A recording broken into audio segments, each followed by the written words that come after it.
Relato breve de un hecho curioso, divertido o relevante. Entonces ahí ya implicaba una modificación porque dice breve, ¿no? Sí, bueno. Texto narrativo corto y conciso, basado en hechos reales. Ahí ya hay otro problema porque no era un hecho real, que yo tengo que hacerles creer a ustedes que es real. Este conceptito, ¿no? Una leyenda, a fin de cuentas, es una anécdota que el colectivo se apropia. A lo mejor puede coincidir con las grandes etapas de la historia nacional. A lo mejor en ese territorio también se pueden marcar época precolombina, época novohispana, época independencia, inicios del siglo XX, reforma. Primer imperio está inserto en independencia, segundo imperio está inserto en reforma. Bueno, en el periodo. Porfiriato, revolución, época moderna. Cuando llegan los mexicas sería otra parte, digamos, y luego en la conquista igual, porque acá pues anduvo Gonzalo de Sandoval, él fue, sí, a él se les dio la encomienda de vivir acá, de poblar toda esta tierra, y luego las haciendas, diría yo, la época de las haciendas, la época de los ejidos, también sería otra. Y bueno, pues ya la etapa moderna. El artículo que vimos, el que se publicó en la revista del Festival de Cine, ahí lo que nos pone de patrimonio son los inmuebles. Y en esos inmuebles, pues no es que se hayan construido en la misma época. Irnos inmueble por inmueble nos va llevando a épocas distintas. Es otra manera de partir, ¿no? Él dice, actualmente hay este patrimonio, hay que conocerlo y conservarlo. Y nos lo pone así, pero parece como un plano, ¿no? Así como si nos aventaran un montón de fichas iguales. Y ya cuando vamos viendo uno por uno, ahora que hemos estado con Anita y con María Luisa viendo lo de los misterios, pues hemos estado viendo qué pasa con cada misterio, en qué época fue esta cruz de la que hablaba María Luisa, que es reciente. Y entonces ahí nos hemos ido viendo las épocas. Pero entonces el primero estaba como en crudo, digamos. Y después, a partir de esos inmuebles, se fue trazando los tiempos. Es otra manera. La historia, que a fin de cuentas son recuerdos, sí comparte imágenes, comparte datos, pero también comparte significados. Entonces, si ustedes dicen, y lo pueden decir, la Basílica de Guadalupe es el segundo templo más importante del mundo, van a dar el dato, pero lo van a dar con una intención. Y el subtexto, la intención con la cual ustedes dan ese dato junto con otros, es el significado que ustedes quieren compartir. Y cada quien los interpreta de acuerdo con sus intereses. Dentro de esos recuerdos, sepan qué significados le van a poner, si el significado de reforzar y presumir su identidad ante otros, si el significado de darle importancia al territorio como parte de una zona más grande que es el Valle de México, si el significado de lo religioso, si el significado de la importancia económica, si el significado de la importancia estratégica, y a partir de eso pues vayan decidiendo qué recuerdos de ustedes refuerzan estos significados. Y las memorias colectivas, muchos de sus recuerdos de ustedes no son de, son de ustedes, pero no los vivieron ustedes. Y hay veces que la mente nos hace pensar que lo vivimos nosotros. Y eso es el poder de quien cuenta una anécdota. Hay veces que ojalá les haya pasado, pero hay veces que digo, no me acuerdo si me pasó a mí o le pasó a un amigo, y ya cuento la anécdota. Sean ustedes esos contadores de anécdotas tan chidos que hagan dudar tiempo después a quien les escuchó, si el recuerdo es de él o de ustedes o de quién, ya es de todos pues.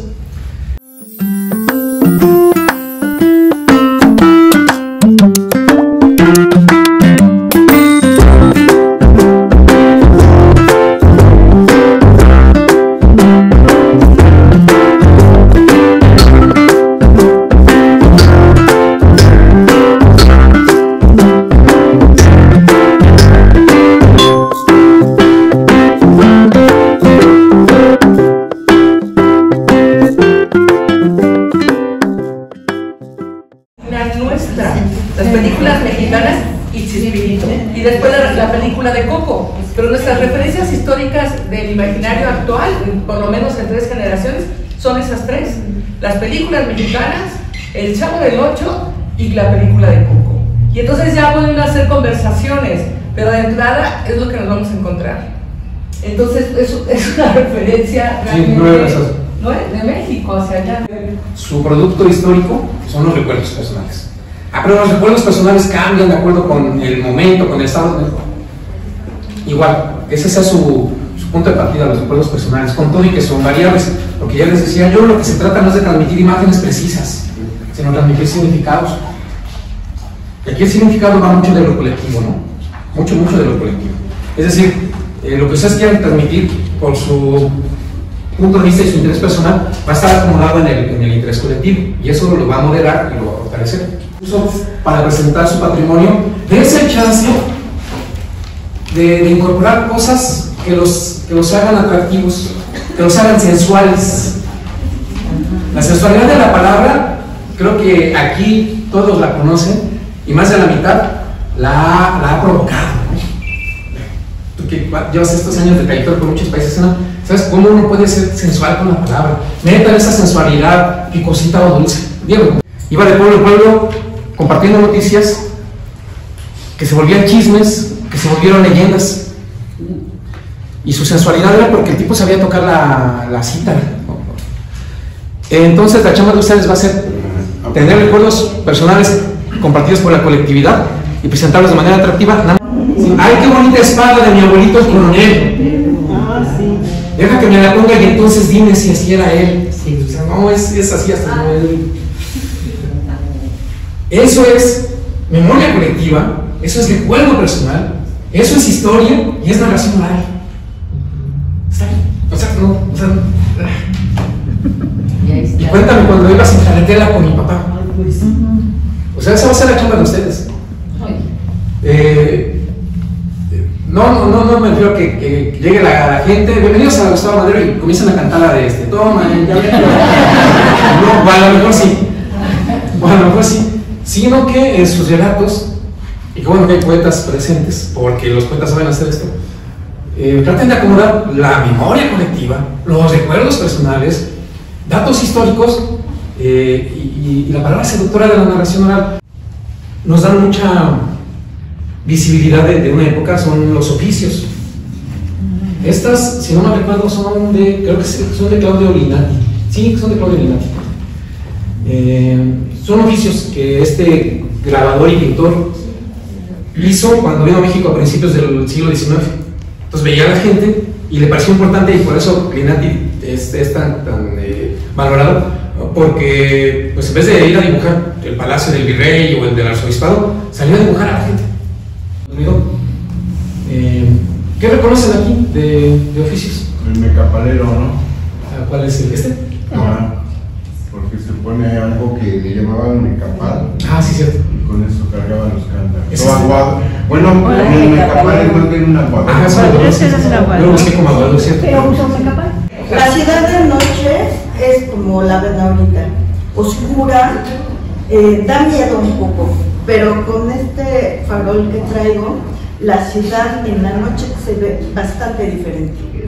Podemos ver a las personas que trabajan también. Estoy viendo maravillado el agua con unas cositas que tiene encima. ¿Para qué serán? No lo alcanzo a saber todavía. Nunca las había conocido, pero me las voy a llevar. Mañana, al primero que llegue a consultarme, se las voy a ofrecer a ver qué pasa. Mañana, ese color. Me gusta la primer traguito de café, sentir como el sol entra en la mañana y me roba la mirada de un hermoso amanecer. Vendiendo flores, tengo unas verduras ricas, bonitas, ¿cuántas quieren? En la época actual, algunas calles, como la calle de Perú, conservan, bueno, ya en la época de Reina, como había casas que tenían entrada. En Perú no había agua. Cuéntame cómo nos divertíamos con nuestros vestidos así de rumberas, con estos solanes y bailando a ritmos guapachosos. Mambo, qué rico, mambo, qué rico.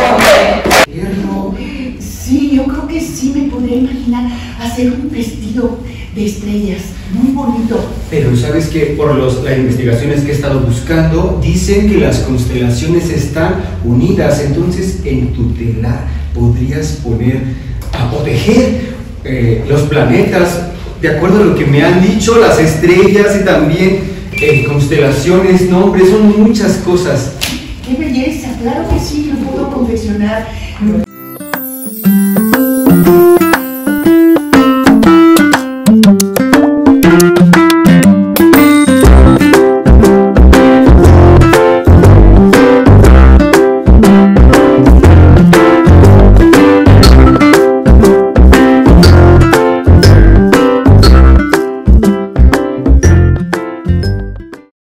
Pasaban entre los oficios unos señores que vendían chichicuilotitos tiernos.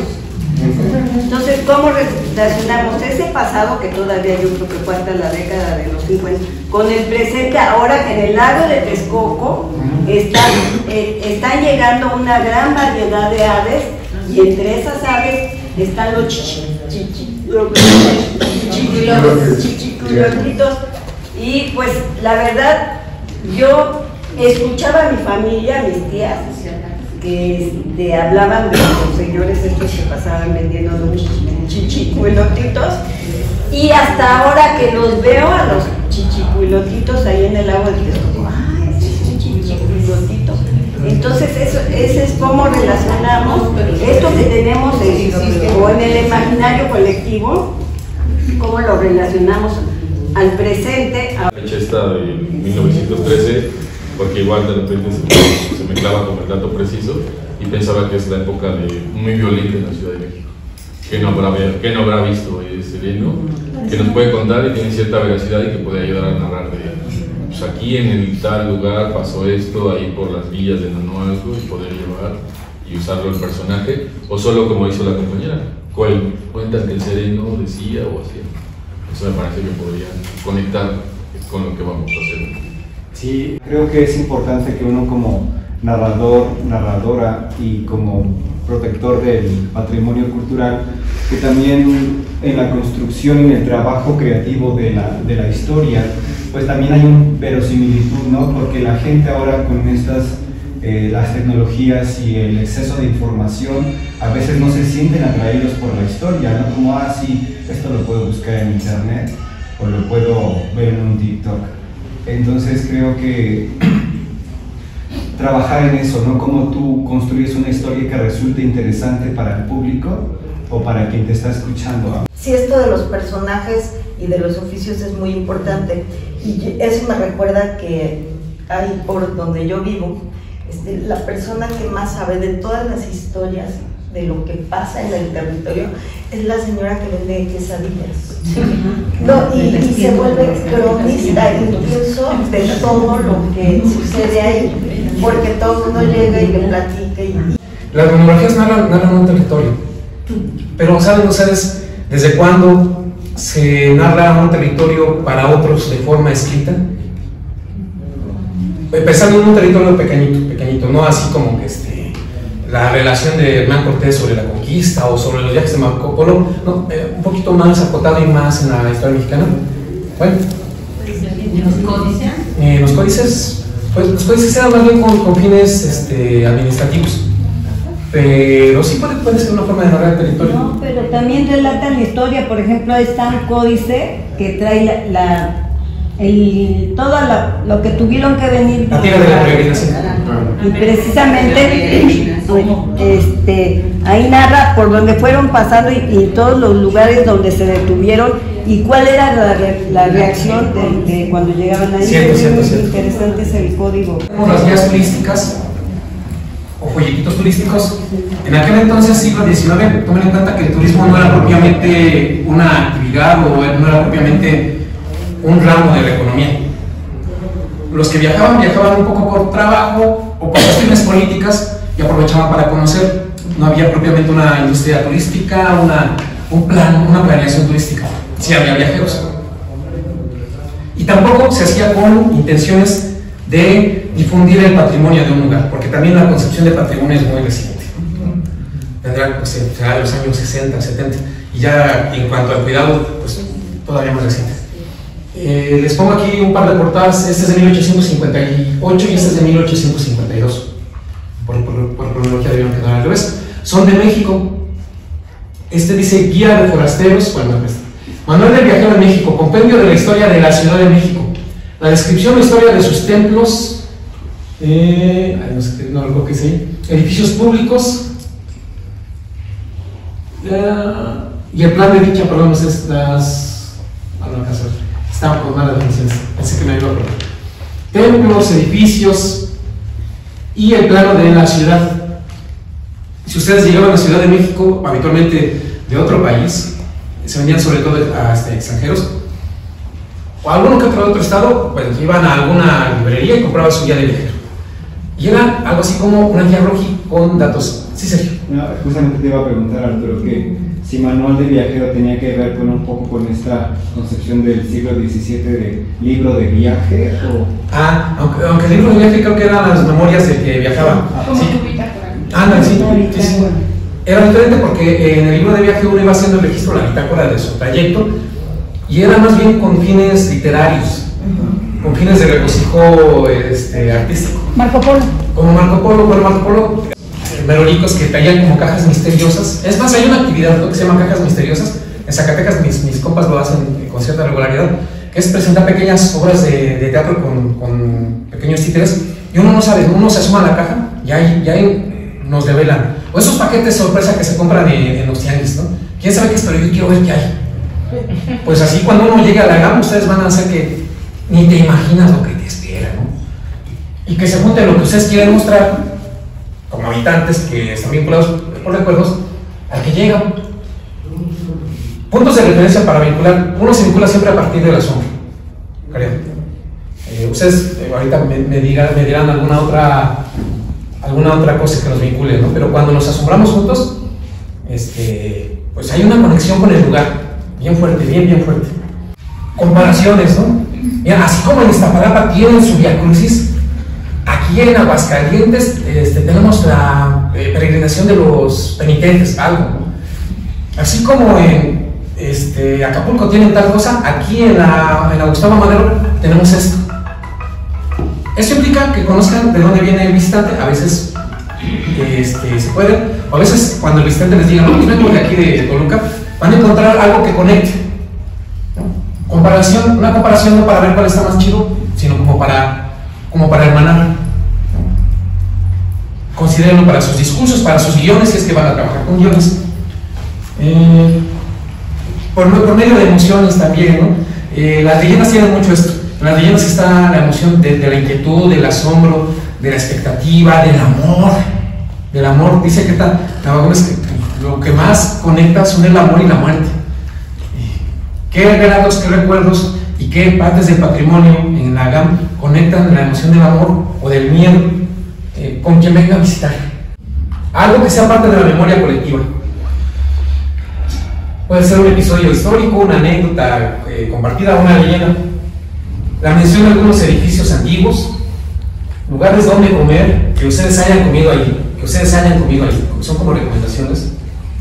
Curiosidades como lo que decía Marisela de los baños, una curiosidad histórica, geográfica del lugar. Un consejo para quien visita la Gustavo Amadero. Y esto lo pongo porque venían las guías de viaje.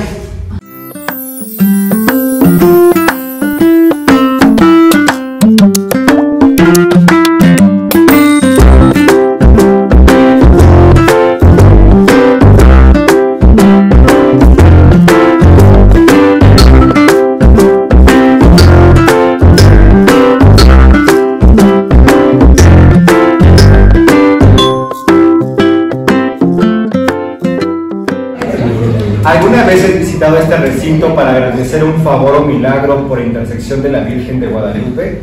La nueva basílica resulta interesante, sin embargo, nuestros corazones voltean a las raíces del primer cimiento que vio crecer nuestra fe. Me refiero a la antigua basílica, que a pesar de su deterioro, hundimiento, los creyentes siguen visitándola. Rodeada de emblemáticas construcciones como la Capilla del Pocito, el Cerro del Tepeyac, el museo, todo esto reunido por señalizaciones y caminos que nos llevan a un solo lugar, no perder la esperanza, y en caso de perderla, un buen caldo de gallina. Como memoria colectiva pusimos que la filmación de los 3 huastecos en Huautepec, en la iglesia que está por aquí. Los edificios pusimos aquí pues el museo de los ferrocarriles, y la comida pusimos los guaraches de la Río Blanco. Y los guaraches son la huella de Kiko. Y como curiosidad histórica, cuando vengan el día 12 de diciembre, los límites están cerradas las calles en muchos alrededor, y que no se pueden pisar, ¿no? Esa es una como advertencia. Nosotros elegimos como lugar el cine Lindavista. Y bueno, decimos que en la esquina de Insurgentes y Montevideo no siempre fue el santuario de Juan Diego, como es actualmente, sino estaba el cine Lindavista, que era la imagen de un castillo. Y algo que lo identificaba es que únicamente había películas para niños. Como recuerdo de ese edificio tenemos las escalinatas, que eran muy lindas, los baños, que había baños para niños precisamente porque eran películas para niños. Ella recordó que había 3 funciones, que eran 4, 6 y 8. Y bueno, el edificio tenía una pantalla muy grande como la mayoría de cines de la época, y tanto en ese cine como en otros había una rampa abajo de la pantalla donde antes y después de la película todos los niños hacíamos. Pues yo también de mi colonia nunca la había considerado realmente importante, y en estas sesiones me he dado cuenta que pues sí tengo mucho que investigar con la gente que tenía en ese. ¿Qué colonia es? Constitución de la República. Me pareció muy interesante, se aprende, cada día se aprende más. Aquí aprendí algo más. Gracias. Ver con otros ojos el lugar del patrimonio que tenemos. Sí. Pues reconocer mi territorio, habitarlo realmente y quererlo y expresarlo, compartirlo. Pues una nueva manera de pues lo que ya conocemos, pero con detalles.